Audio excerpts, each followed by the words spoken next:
Hey everyone, Vincenzo Calla here. Welcome to episode 22 of Let's Discuss Politics. Today, I'm glad to be joined by the Ottawa City Councillor for Ward 22, Gloucester-South Nepean, Anne Meehan. Hi, Vincenzo. Hi, Anne. Thank you so much for joining me. Oh, Anne was first elected as councillor for Gloucester-South Nepean in 2018, unseating the incumbent at the time. Prior to that, she studied journalism at Ryerson University and embarked on a career that saw her work in many Canadian cities, including Pembroke, Sudbury, Edmonton, and Calgary. She moved to Ottawa in 1989 to join the CJOH news team as co-anchor with Max Keeping, a position she enjoyed for 27 years. Over the past 4 years, Anne has served on a variety of city boards and committees as a councillor. In the midst of the current election, Anne has announced that she will not be running again. Thank you, Anne, so much for joining me today. my pleasure. So our first segment is called Anne's Story, where we'll talk about Anne's political history. So the first question I wanted to ask you is, when did you first get involved in politics? Well, first of all, let me say I never expected to get involved in politics. I was on the other side of the camera or the microphone, as you will, and it was only in 2018, actually, just a couple months before the election, that I was approached by a councillor and a former councillor and urged to run. I had expressed a couple of opinions about how the city was growing and the effects of that on the existing communities. And I guess I was taken as a symbol or, an indication that I had some civic interest, which of course I did, but taking it to the city council table was not in my plans until it was suggested to me. And I started thinking about it, and then I decided, why not? The councillor for the area was running unopposed, which I don't think is really good for democracy. So I decided to be a challenger. And so when I decided that, I threw myself into it. And lo and behold, I ended up winning.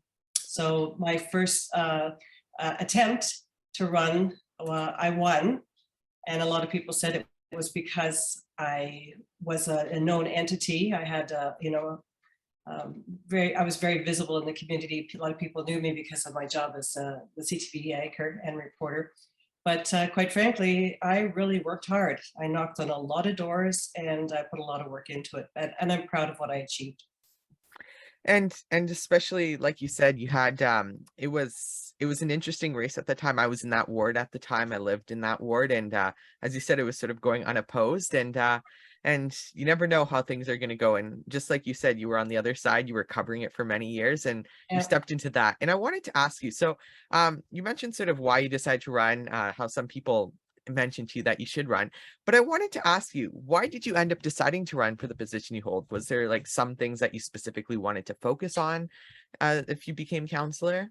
Yeah, like I mentioned, we started to grow exponentially out here. I live on the southern, I lived, I should say, when I moved out here, I lived in basically the very southern edge of the city, but the city, as you know, has grown immensely. And now I'm surrounded by development and new communities. And that's all well and good, except that the infrastructure did not keep pace with the number of homes that we were putting in. So like a lot of people, I was concerned by that. And I thought that we could do a lot better and we could plan a lot better. So, when I thought about running, I thought, well, this will be one of my main issues.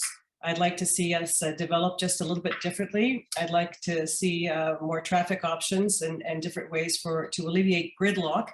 And so those were my issues when I went to City Hall. Mm-hmm. Well, definitely. And like I mentioned, I lived there and those were the big issues. The school I went to when I started at that school, you remember the community around there, how there was nothing. It was not very big. The community I lived in was near the school, but behind me was a big field and there was a whole field around the school. And now fast forward, we were mentioning this before, just only 10 years or so. 10 years later, it's fully developed and there has been so much growth. So it's crazy how much Barrhaven has grown, even your other end, Riverside, South Finley Creek as well.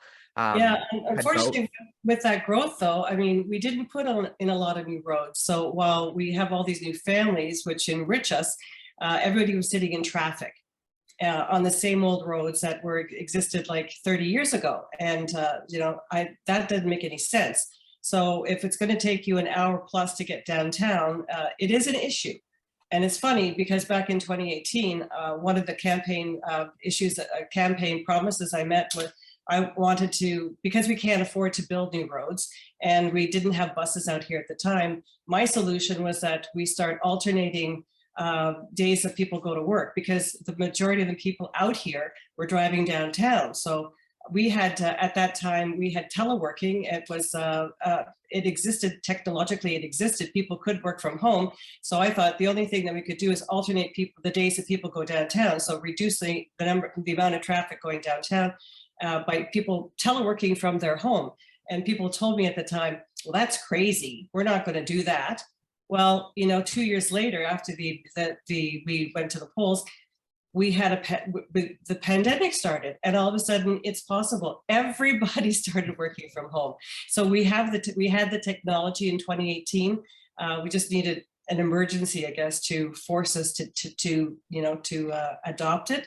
And now people don't want to go back downtown. There's another issue.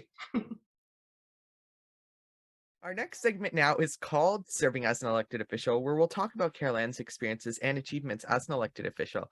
So I wanted to ask you, over the past 4 years that you have served your community, I wanted to ask you, what's your favorite part of serving of your community as an elected official? What has been your favorite part?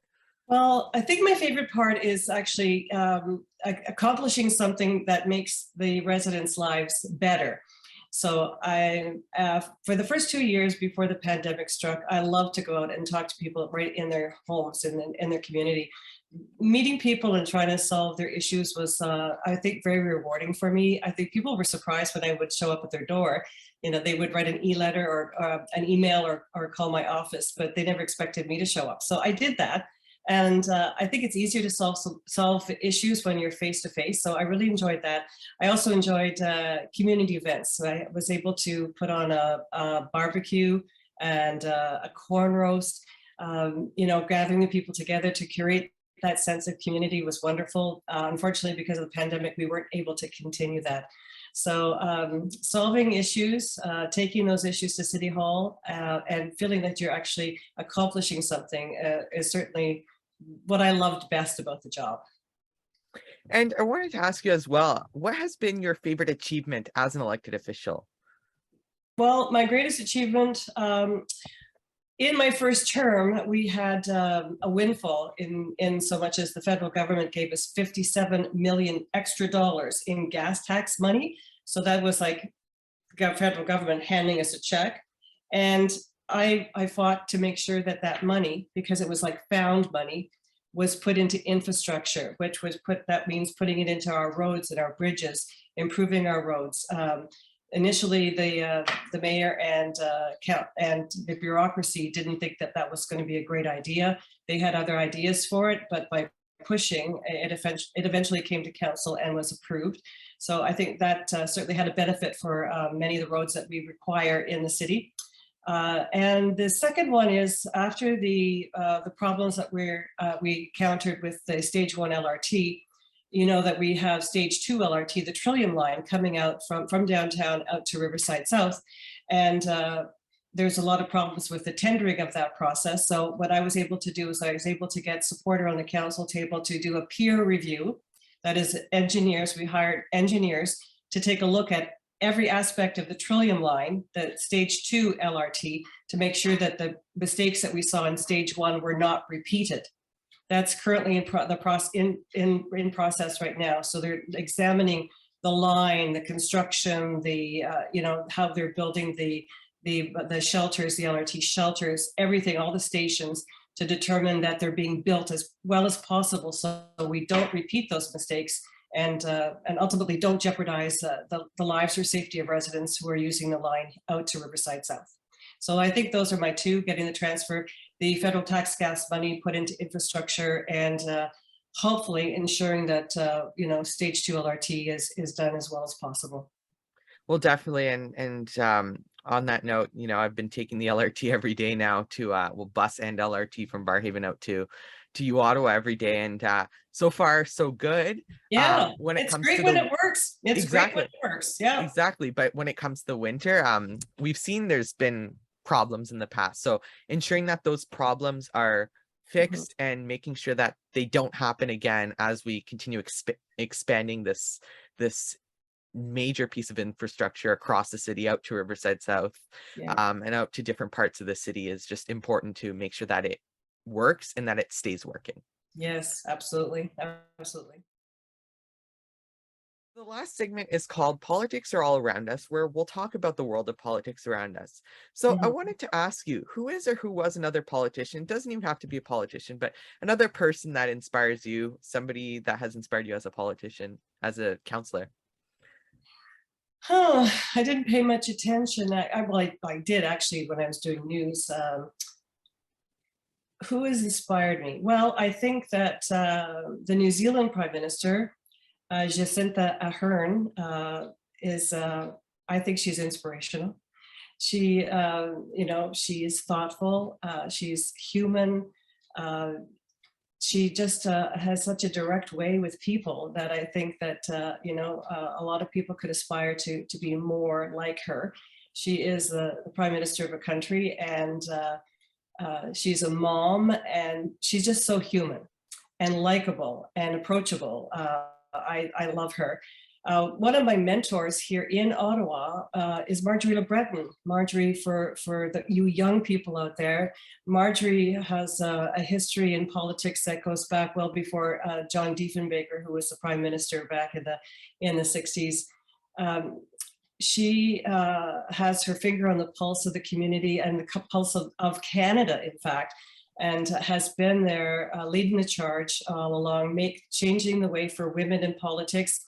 While she was never elected to a position in Canadian politics, she has been a power broker for decades, and was the leader of the House and the Senate for a number of years.